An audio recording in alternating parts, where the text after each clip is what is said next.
Hello friends, Ace Botany next episode. In this episode, we are proceeding with the quick reference. NCERT, Sexual Reproduction in Flowering Plants, fourth part, and we'll be discussing mainly microsporogenesis and formation of male gametes. So for convenience, I will share the screen so it will be easy for you. We can also save time. Meanwhile, daily short question I am putting around 12:45, one from first year, one from second year. So subscribe Ace Botany to get all this. So we can proceed. I will share the screen. I think the screen came, so we can proceed. NCERT quick reference, sexual reproduction flowering plants, fourth part. So we start with the microsporogenesis. What is the meaning of it? It means formation of, genesis means formation of microspores. So formation of microspores from microspore mother cell. From microspore mother cell. How?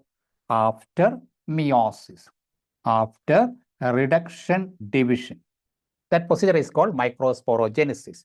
And since microspores formed after meiosis, it will be haploid. Haploid in the sense N. And microspore mother cell, which is otherwise called pollen mother cell, it is diploid. So that chart I represented here undergo meiosis, forms microspores, it is haploid. And from there, pollen grains will be formed. Again, haploid, all the structures are haploid, and pollen grains later convert into male gametophyte. And most common arrangement of microspores, it is called tetrahedral tetrad. There's a most common type. Tetrahedral tetrad, most common type. And remember, each tetrad, 4 microspores all together, each tetrad is haploid. And for convenience, I shown the diagram there. And 1 or 2 equations I represented from one microspore mother cell. 1 microspore tetrad will be formed with the 4 haploid microspores. So ploid-wise, it is haploid. Each microspore is haploid. And this is a typical representation. And pollen grain is otherwise called male gametophyte. And study of pollen grains, that is otherwise called palynology. Famous question, NEET and theory, palynology. And remember, within palynology, different branches are available. Melitopalynology, iatropalynology, etc., but not in our syllabus. I think first page is clear, so study of pollen grain, palynology. I think idea clear. Now we can proceed to next page. So here, details of pollen grain, shape and size.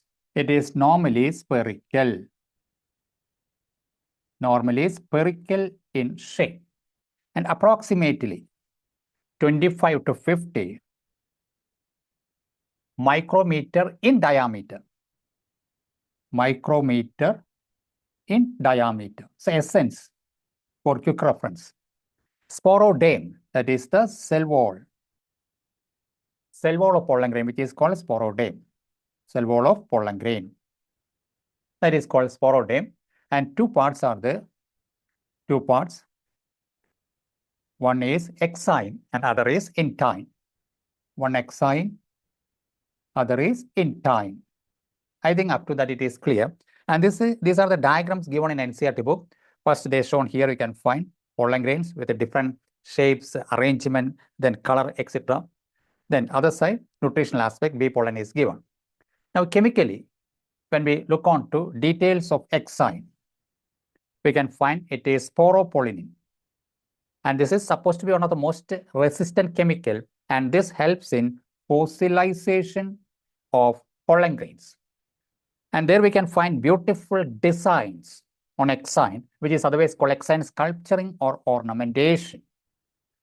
Then germ pores. What is meant by germ pores? Gaps where sporopollenin absent. Sporopollenin absent. Gaps are called germ pores, and their number 3 in dicots, 3 germ pores, 1 in monocot. 1 in monocot. It's a famous question. So 3 germ pores in dicots and 1 in monocot. 3 in dicot, 1 in monocot. I think I did clear. Now details of intine. It is nature-wise, when we take it is thin.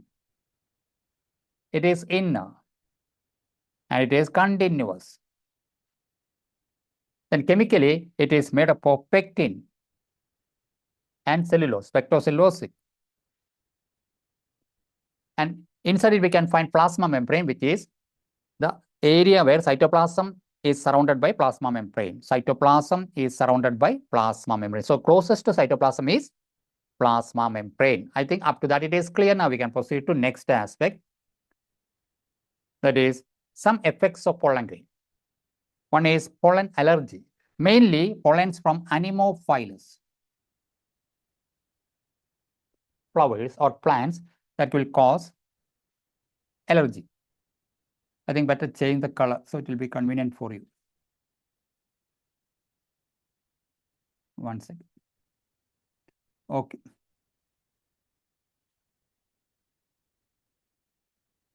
Yes. So mainly it is anemophilous plants. We can find it, allergy. And again, mainly allergy and irritations.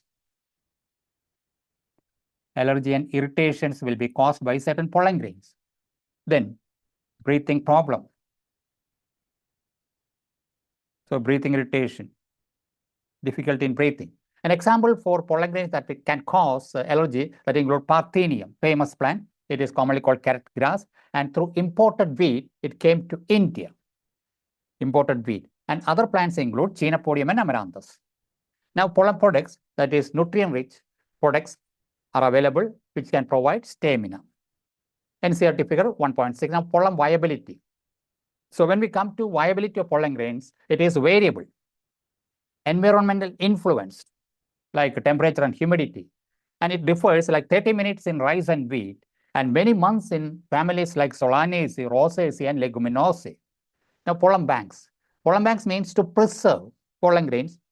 And here it is under low temperature. So term is cryopreservation, cryobiology. And temperature is normally minus 196 degrees centigrade. That is liquid nitrogen temperature.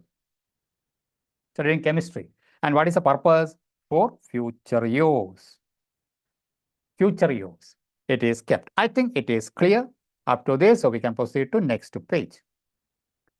Now, development of male gametophyte. So microspore, pollen grain, now male gametophyte. See, microspore, otherwise pollen grain, which undergo mitosis because it is haploid. And two cells will be formed, which is unequal. One is vegetative cell. Vegetative cell will be larger, important for exam.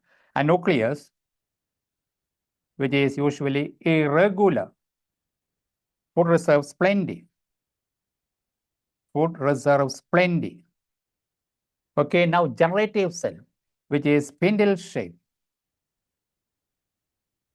Spindle shape, which is small with a dense cytoplasm. With a dense cytoplasm. Nucleus is present. Nucleus present. Floats in the cytoplasm of vegetative cell. Floats in the cytoplasm of vegetative cell. Then pollen grains. Pollen grains shedding in two-celled stage. 60% pollen grain will be shedded to two-celled stage and three-celled stage in the rest of the pollen grain. So it can be shedded two-celled and three-celled. Common is two-celled stage. Now male gametes. From generative cell here, after mitosis, two male gametes will be formed, which is non-motile. Non-motile. Now, NCERT, there is a term asymmetric spindle. Here you can find. So, what is the purpose? Which helps in two unequal cells. That is how one become large, other become small generative cell. It is due to asymmetric spindle. I think this part is clear. It's shorts only, means short explanation, quick reference. Detail already published in YouTube. So for quick reference, you can utilize all this. So this will be continuing. So if you like this episode, subscribe Botany, like it, share it, comment on. We can meet later with a continuation of this. So take care. Bye. Thank you.